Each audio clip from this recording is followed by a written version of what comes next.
Good evening, dear students. Welcome to BAJIRAO IAS Academy, the Hindu news analysis. So today we have come up with a few articles for today's session, and we will discuss all those important articles. Now, before discussing them, as usual, we tried to discuss yesterday given practice question. The question was, recently ethylene oxide residues are in use. Which of the following statements are correct about this ethylene alcohol residues?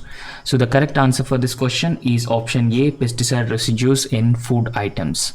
Recently, number of countries including Singapore and Hong Kong have actually rejected Indian spice brands including Everest and MDH, saying that the Indian spices actually have the higher pesticide residue content, so therefore it could be harmful to the consumers, and because of this reason, so they have imposed a certain restrictions and limitations on Indian exports, especially the spices, to those countries, because Indian spices actually have the higher content of ethylene oxide pesticide residues on food, so that could potentially endangers the health of the consumers, and because of that reason they have imposed restrictions. And in fact, more than 5 countries including Singapore, Hong Kong and US, they have announced an investigation into the possible contamination of spice mixes which are being sold by top Indian brands including MDH and Everest. So we all knew that both MDH and Everest are known to sell these spice brands. So therefore these spices are actually having the higher pesticide content, that is ethylene oxide. And the complaints actually indicate the presence of ethylene oxides, a higher presence of ethylene oxide. It is a toxic chemical and that is being used as a food stabilizer beyond the permissible levels. Now also understand 0.1 mg per kg MRL rise from the earlier 0.01 mg per kg. And in fact, the Food Safety and Standards Authority of India has also increased the MRL for pesticides not registered in India. So why it is a cause of concern? It is a cause of concern because Indian spices are very often unworthy of exports, because other countries would not allow India's spice exports into those countries, and it would increase the consumption of pesticides by the consumers. That could also potentially impact their health. So I hope you have understood about the ethylene oxide and the concerns associated with it.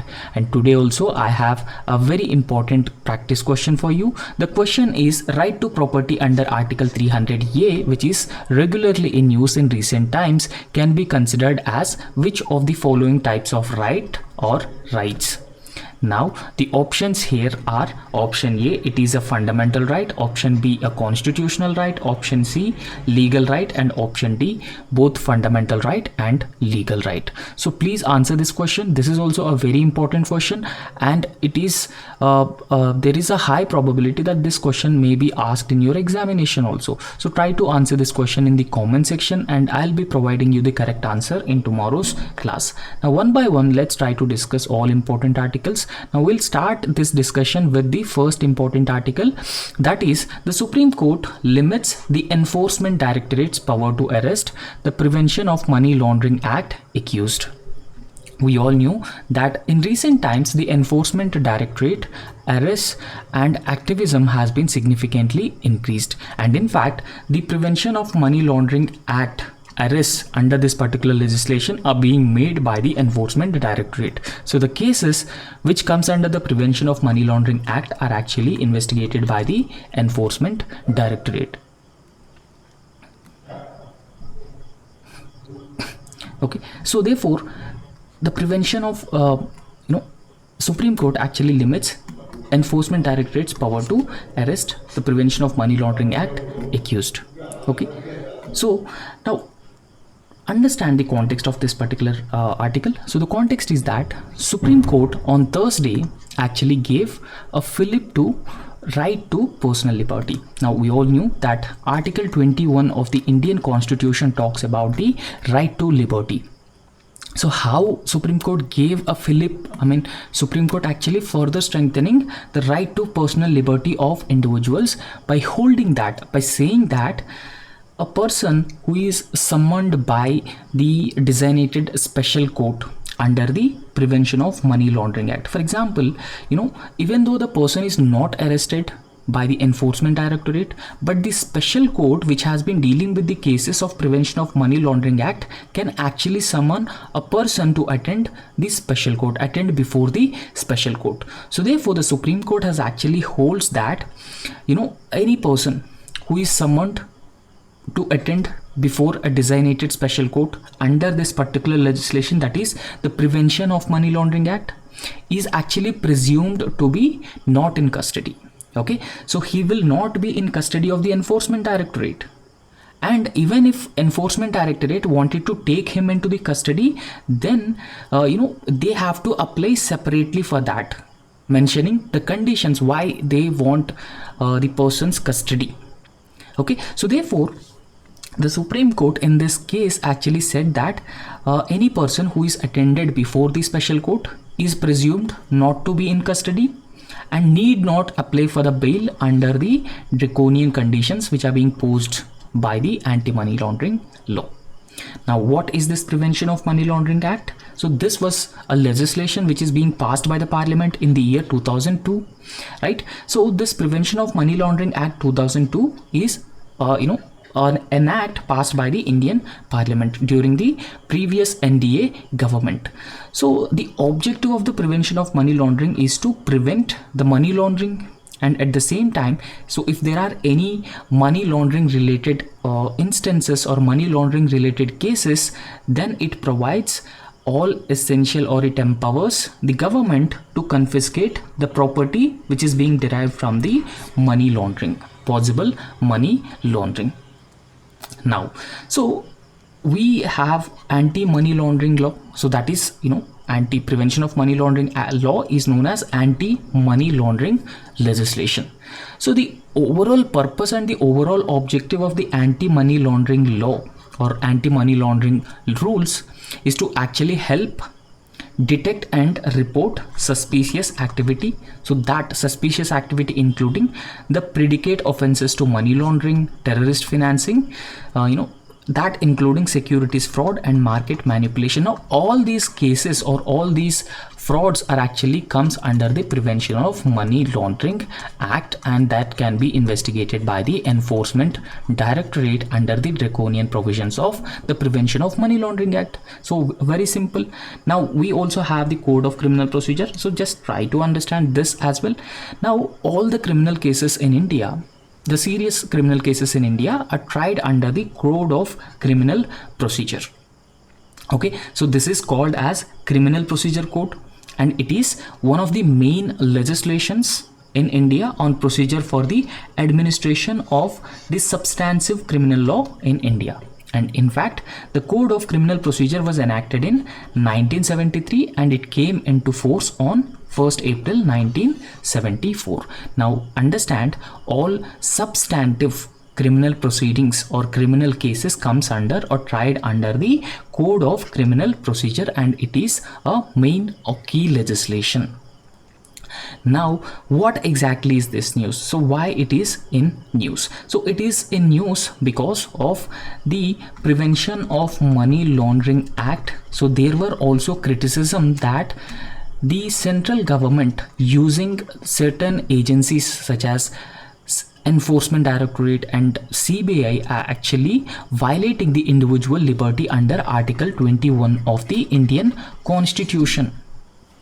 And earlier, if any person is arrested by the Enforcement Directorate under the provisions of Prevention of Money Laundering Act, then if the person who is already arrested by the Enforcement Directorate, if he wanted to take a bail from the court, he must fulfill the following strict conditions under Section 45 of the Prevention of Money Laundering Act. Now what are those conditions? So those conditions include a person has to prove in court that he or she is a prima facie innocent of the offense. Now see, understand, so here the burden of proving innocent actually falls upon the individual who is already arrested or who is already accused, not on the agencies who arrested the individual. So this is the first provision which is mentioned under section 45 of the Prevention of Money Laundering Act, and these provisions are actually making it more and more draconian, because the person himself have to prove before the court that he is an innocent person. So that is very difficult. And secondly, the accused should be able to convince the judge that he would not commit any offense while he was on bail outside.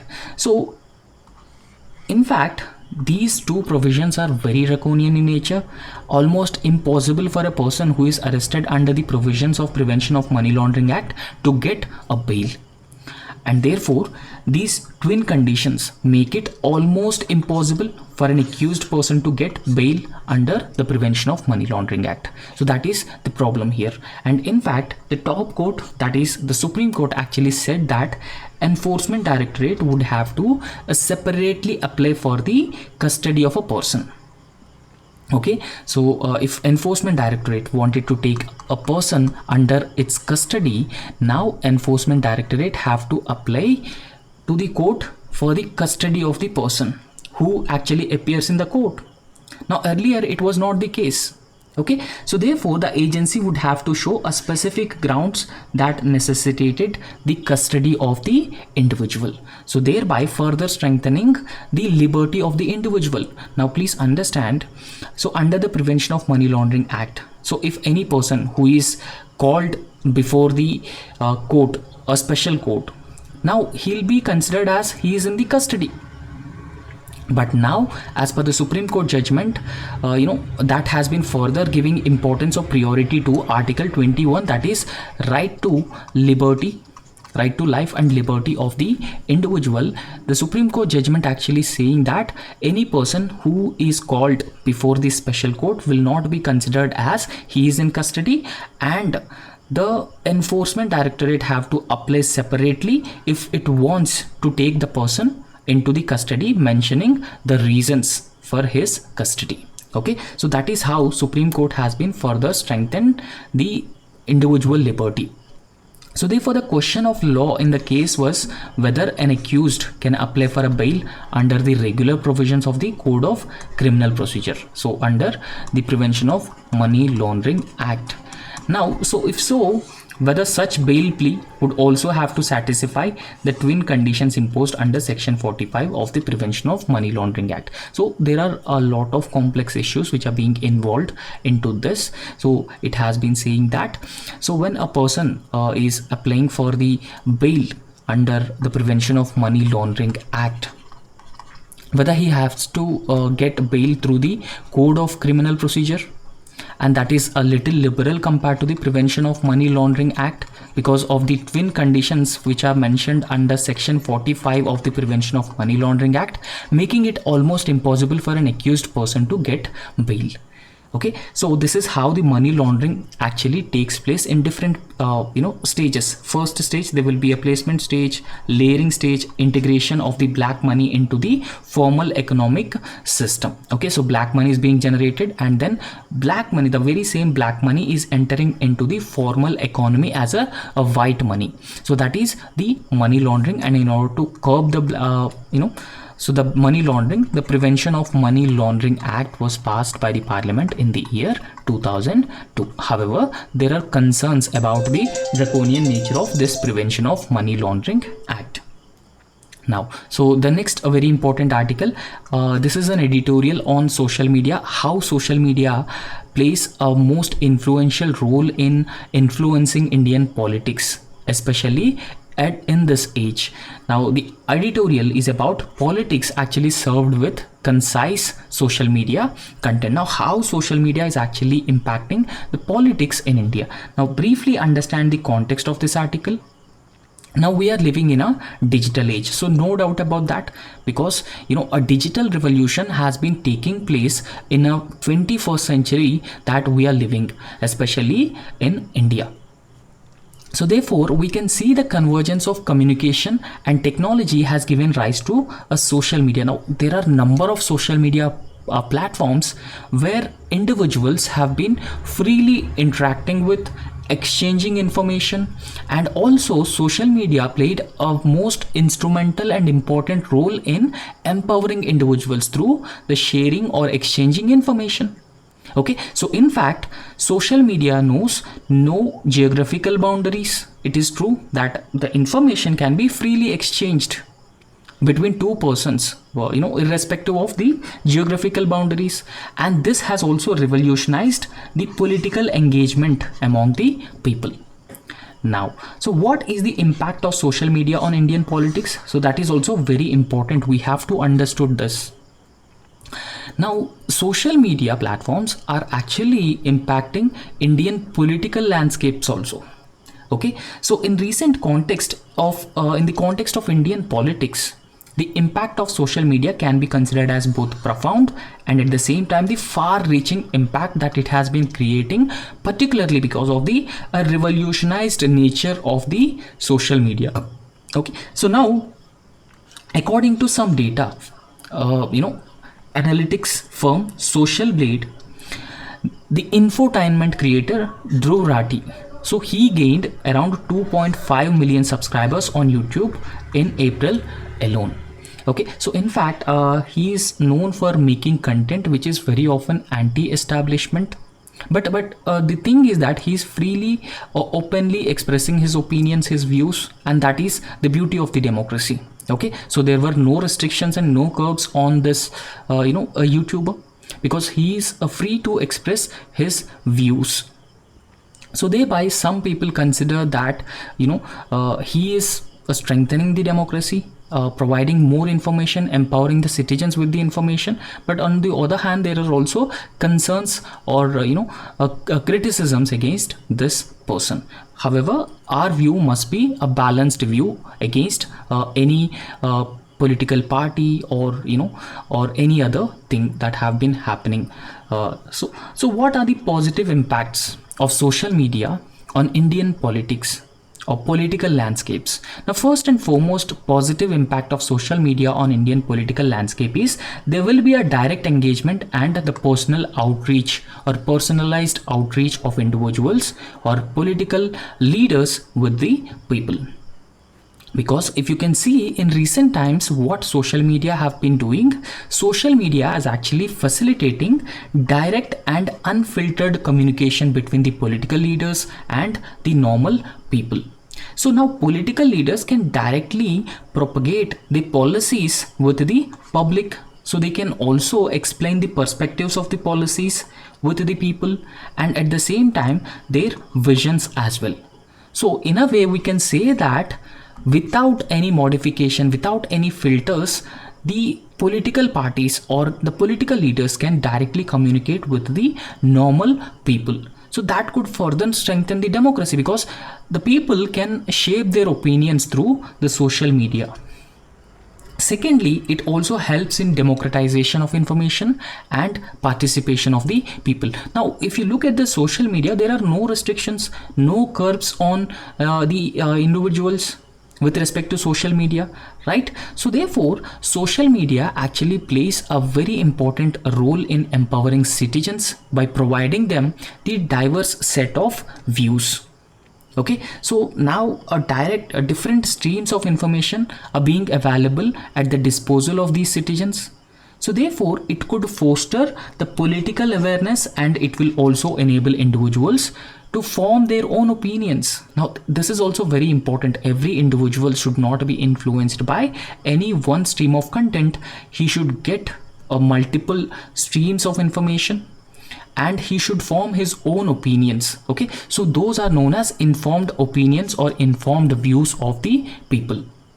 And moreover, it has also paved the way for citizen journalism. Now, citizen journalism actually means that the citizens themselves having coming to the opinions about different things, and that is also enabling the ordinary or individual citizens to report news on these social media platforms.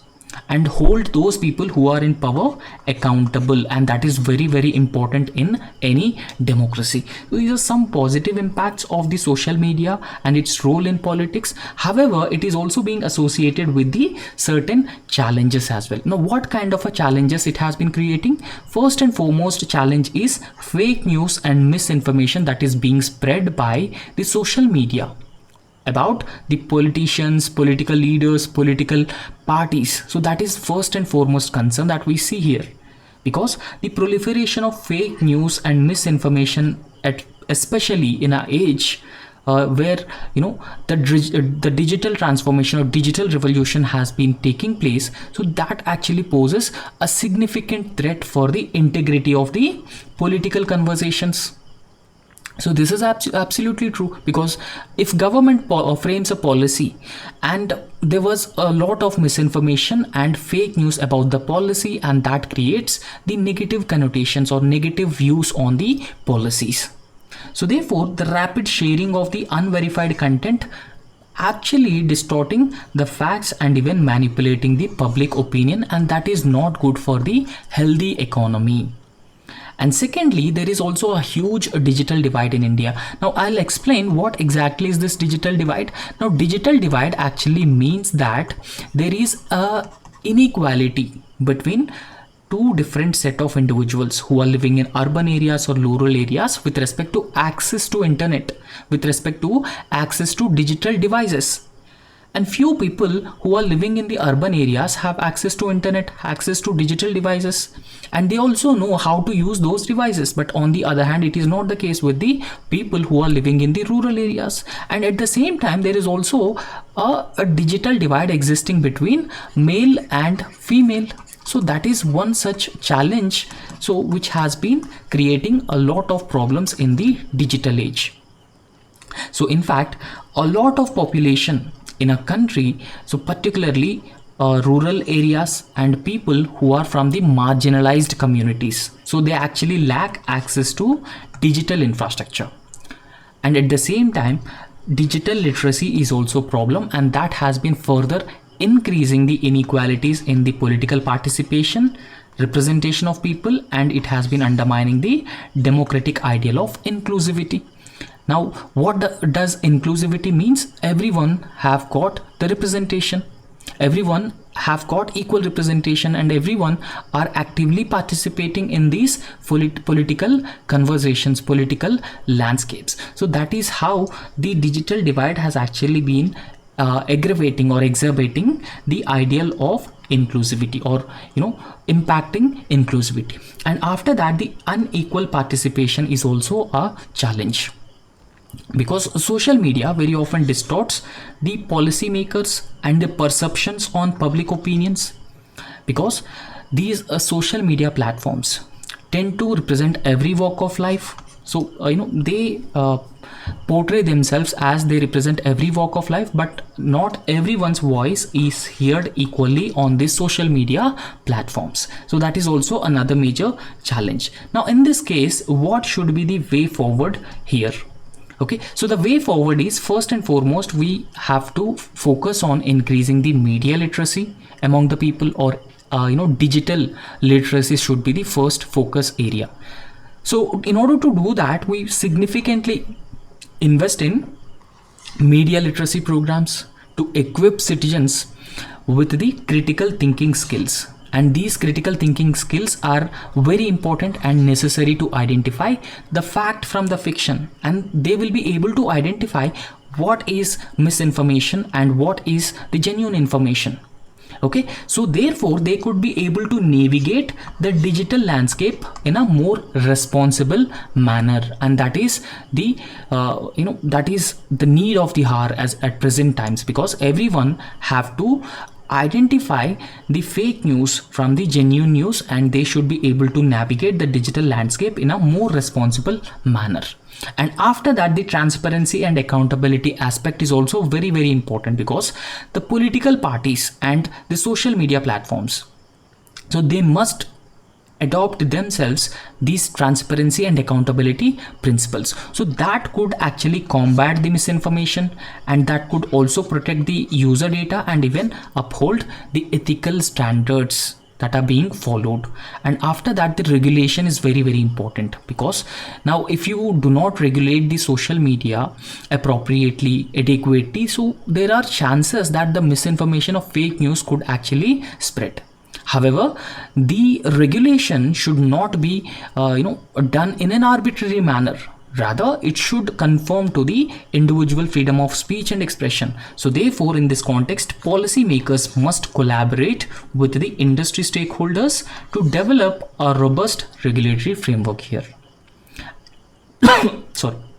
And at the same time, we must manage a proper balance between the freedom of press and addressing the misinformation of fake news is required. See, understand that Article 19, that freedom of speech and expression, is very, very important for the individual. So therefore, the regulation should not violate Article 19 of the Indian Constitution, and at the same time, it essentially balance Article 19 along with the, providing freedom of speech and expression or freedom of press, and at the same time managing or addressing misinformation and fake news is the need of the hour. Okay, so next article is with respect to the artificial intelligence and how artificial intelligence can be used in the drug design, drug development and drug delivery. Now also understand the artificial intelligence is an evolving technology with a lot of applications. Now, one such application with artificial intelligence is drug design and drug development. And in fact, India is a very well known for the capital, or it is known as the capital of the generic drugs. And in fact, India also has a lot of infrastructure to manufacture the drugs. So therefore, in this context, artificial intelligence certainly play a most important role in drug development. How? So we'll understand that briefly. So the context is that understand drug manufacturing, drug designing and drug development is actually a very expensive process, and it also takes a lot of time. So therefore, it is a time consuming process, and at the same time it is also a very expensive process. So it requires a lot of financial resources. However, with the advent of technology, particularly the artificial intelligence, so it has actually opened up a world of possibilities with respect to the fast tracking of the drug development. Now with the artificial intelligence, the advantage is that we can overcome certain challenges, such as, so it takes a lesser time, and at the same time it will be lesser expensive as well. So therefore we can design more accurate drugs. We can also develop more accurate, more potent, efficient drugs through artificial intelligence. Now, what was the process that is being involved in the drug development? So, the process of drug development or drug developing actually involves or actually starts with identifying and then validating a target. Now, for example, so when we talk about drugs, so drugs are especially to deal with any specific disease. Now, the drug design and drug development actually starts with identifying and validating a target. So target is actually a protein where the drug is actually binds on the individual or the host. Okay, so target is actually a biological molecule. So that can be either gene or protein to which drug directly binds in order to work. Now please understand, for example, imagine that there is an individual and he is infected with a disease. Now a drug is being manufactured. Okay, so now when the person is consumed this particular drug, when a person consumes this particular drug, so drug actually binds with the target. So target can be either a gene or a protein. Okay, so this drug directly binds with the target in order to get this person relieved of this particular disease or disease symptoms, and that is the target here. Okay, so target is actually a biological molecule, which usually a gene or a protein, which the drug directly binds in order to work. And in fact, the majority of targets on human body are actually the proteins, and there are two phases involved in the drug development. The first phase of the drug development is known as the discovery phase. Now in this discovery phase, the target proteins are identified and then validated in this first phase, because in the first phase the target protein sequence is actually fed into a computer using the artificial intelligence.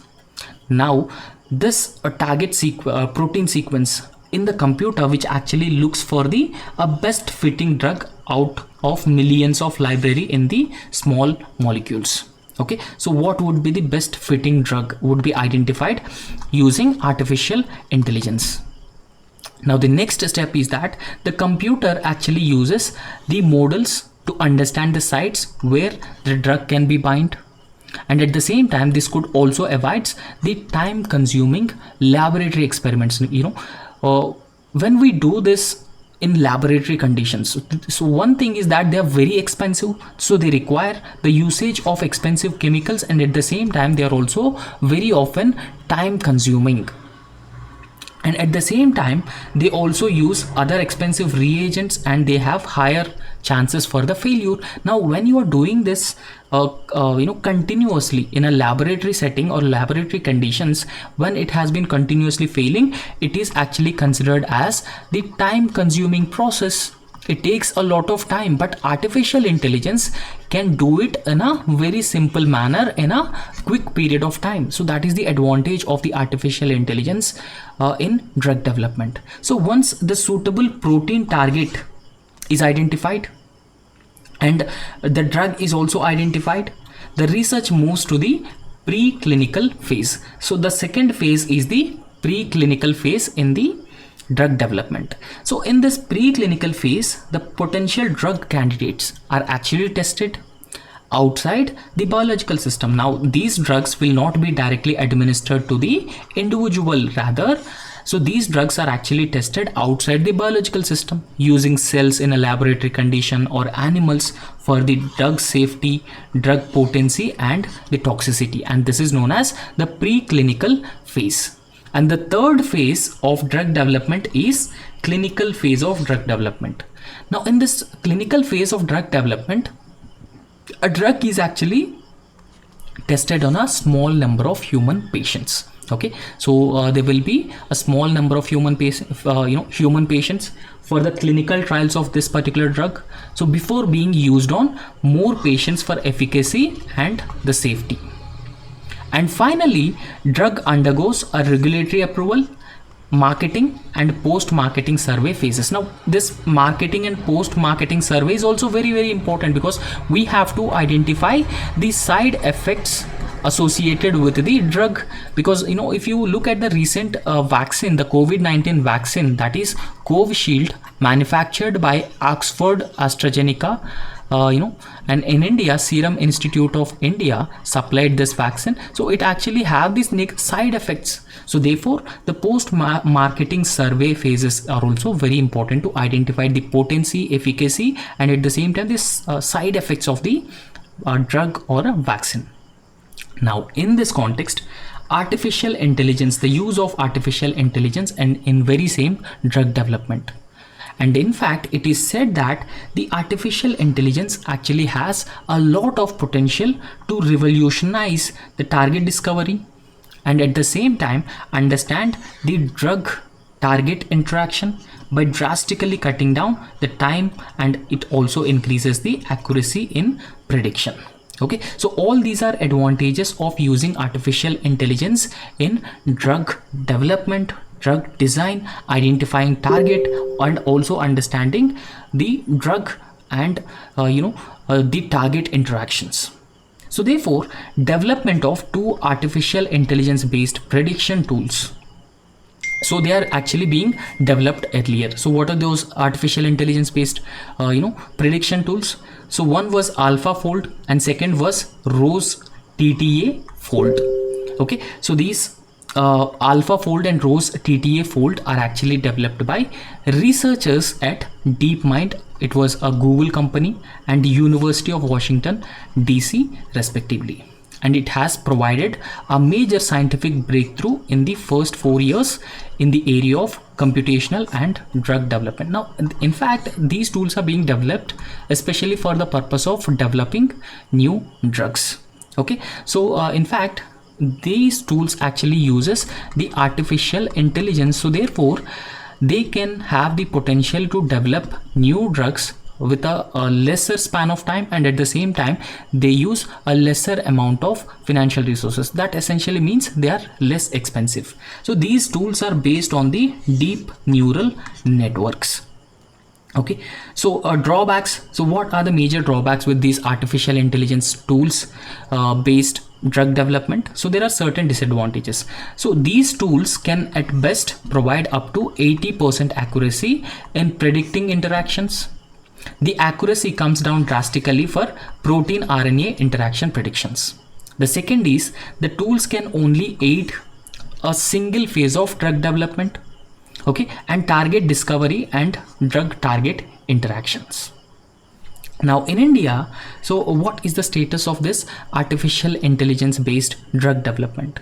Now, developing new AI tools for drug development actually requires a large scale computing infrastructure.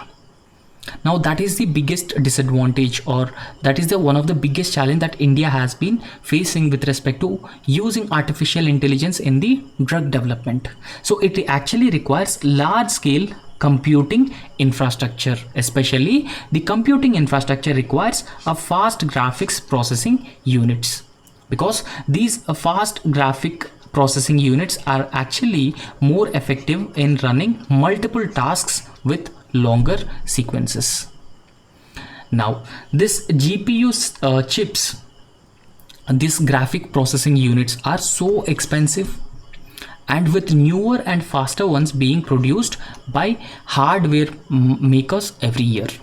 And in fact, they have a quick expiration date, and India needs such a large scale computational infrastructure.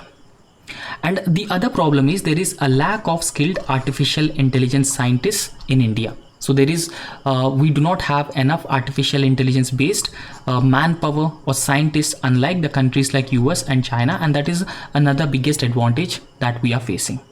However, with the growing number of pharmaceutical organizations in India, so we can expect we can be optimistic about using artificial intelligence in drug development in future. So that can actually lead the way for applying artificial intelligence tools in target discovery identification and even the drug testing as well.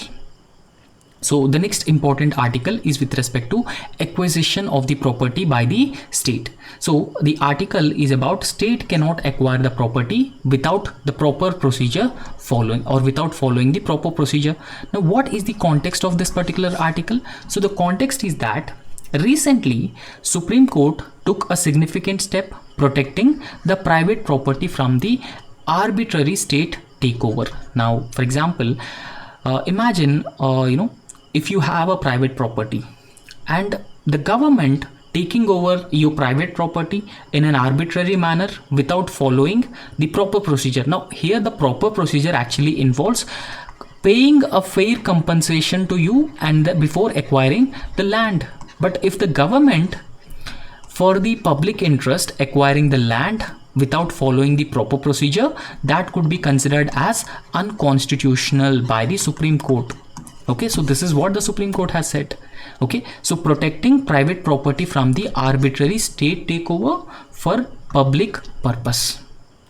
And in fact, the Supreme Court holding that a compulsory acquisition without following the mandatory procedure followed by grant of compensation to the owners, that will not make the accession constitutional. In fact, the accession of the private property by the government in an arbitrary manner will not be considered as constitutional. And in fact, we all knew that the right to property is protected as a constitutional right. So please understand, it is not a fundamental right, rather it is a constitutional right. Now earlier the right to property was fundamental right, but 44th Constitutional Amendment Act actually removed right to property as a fundamental right and placed it in Article 300 of the 300A of the Indian Constitution. Then it becomes the constitutional right. And in fact, the right to property as a constitutional right, and it can also be interpreted as a essential human right. And in fact, the Supreme Court has said that for a valid acquisition of the property, especially the private property, it is very important and very necessary to possess the power of eminent domain. So the power of eminent domain actually means, so it indicating the legitimate power of the state in acquiring the property. So the power of the sovereign, in this case it is the government, the power of the sovereign to acquire the property of an individual for public use without the consent of the individual. Okay, so therefore the power of eminent domain to acquire, followed by a grant of reasonable and fair compensation, must be provided to the individual from whom the private property is taken by the government on the pretext of public use. And in fact, the compulsory acquisition of the private property will still be considered unconstitutional by the courts. So if the proper procedure is not followed by the government before depriving any person of his right to property. And in fact, the 44th Constitutional Amendment Act actually omitted the right to property as a fundamental right, and it has included the right to property under Article 300A of the Constitution. Then it becomes a constitutional right and at the same time the legal right as well, and was simultaneously inserted into the Constitution, provided that no person shall be deprived of his property save by the authority of the law. Okay, so no person shall be deprived of his property. Now, the procedure is an integral part of the authority of the law under Article 300A of the Constitution. So there are certain procedural rights which have to be followed here. So what sort of a procedural rights that have to be followed? So the court laid down 7 basic procedural rights of private citizens. Okay, so with respect to acquisition of the private property by the state, the court has laid down 7 basic procedural rights for private citizens, which actually constitutes the real consent or real content of the right to property under Article 300A of the Constitution. And in this case, the state should respect these 7 principles before depriving them of their private property. Now, what are these 7 principles that are being laid down by the Supreme Court? So the first principle is that they include right to notice, or the duty of the government or the state to inform the person that it intends to acquire his property. So that is the first principle. The government must issue a notice and must inform the individual before acquiring the land or before depriving any person of his property. The second thing is that right of the citizen to be heard, or the duty of the state to hear the objections to the acquisition. Okay, so if there are any objections on the part of the citizen with respect to acquisition of property, so it is the duty of the state to hear those objections as well. And after that, the right of the citizen to reasoned decision, or the duty of the state to inform the person of its duty decision to acquire property. Okay, and the fourth thing is that the duty of the state to demonstrate that the acquisition is exclusively for the public purposes, and only then the state can acquire the private property. And fifth, right to fair compensation for the acquisition of the property from the private individuals. And apart from that, a duty of the state to conduct the process of acquisition efficiently and within the prescribed timelines. So after that, the conclusion of the proceedings leading to the vesting or right to conclusion. So these are 7 principles that are being laid down by the Supreme Court to acquire the private property from the individuals. Now, another important article is with respect to the political parties, recognition, registration of the political parties, and deregistration of the political parties. Now please understand that the Election Commission of India actually have the powers to register any political party, but it cannot deregister the political party, and that is actually one of the major challenge that the Election Commission of India has been facing. Because if any political party violates the model code of conduct, if any political party actually violating any other norms in ensuring free and fair elections, the Election Commission of India cannot take any action. It cannot derecognize or deregister any political party. So that is the main problem. Okay, so now we'll understand this in a little brief manner. So the context is that the Election Commission of India has actually raised concerns about the lack of explicit powers to deregister the political parties for non-compliance with the electoral norms. So there are certain electoral norms, but the political parties and the candidates are actually not complying with these norms. And that is one of the biggest challenge, because if they are not complying with these electoral norms, how can the Election Commission of India can ensure free and fair elections? So therefore, the Election Commission of India demanding that it should have the powers to de-recognize and deregister the political parties.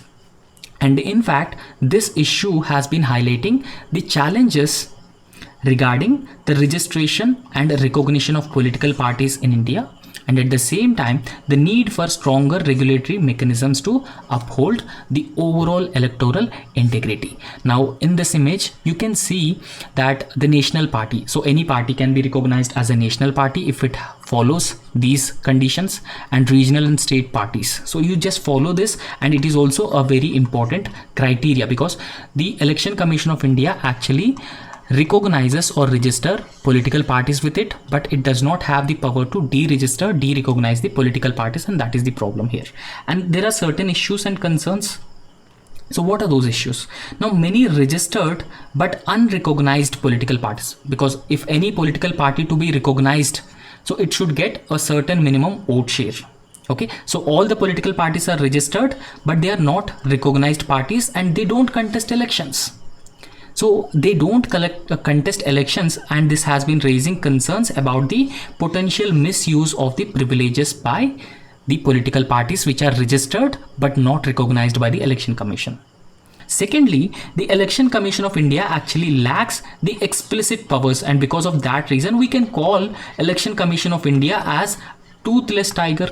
And in fact, Election Commission of India implements Model Code of Conduct, and what is the purpose if doesn't have any statutory backing, and if doesn't have any constitutional backing, and at the same time the Model Code of Conduct violations are not seriously taken by the Election Commission of India or the political parties. Okay, so therefore the Election Commission of India actually lacks the explicit powers to deregister the parties for failure to contest or conduct in a party election and submit returns, and that is the problem here. And in fact, the Supreme Court has actually limited the Election Commission of India's power to deregister political parties, allowing it only under the exceptional circumstances like fraud, a violation of the constitutional allegiance by these political parties.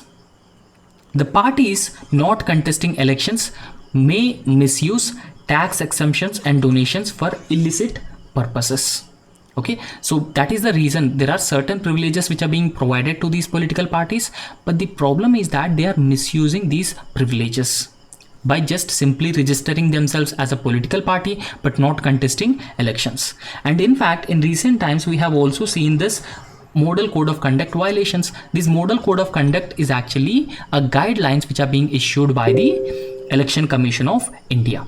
So the Model Code of Conduct prohibits using caste and communal sentiments for votes. Okay, so vote bank politics, and the Model Code of Conduct is largely ineffective in curbing or preventing the Model Code of or frequent violation of this Model Code of Conduct. So that has been leading to bribery or intimidation. And in fact, there are certain recognized political parties, so they have been found guilty of MCC violations, but the Election Commission of India actually sanctions are often limited to short campaign bans. Okay, so what are the recommendations for this? Okay, so there are certain recommendations for action. So what kind of recommendations? We'll understand this. Wait. Okay, so the Election Commission of India has actually proposed amendments to empower itself.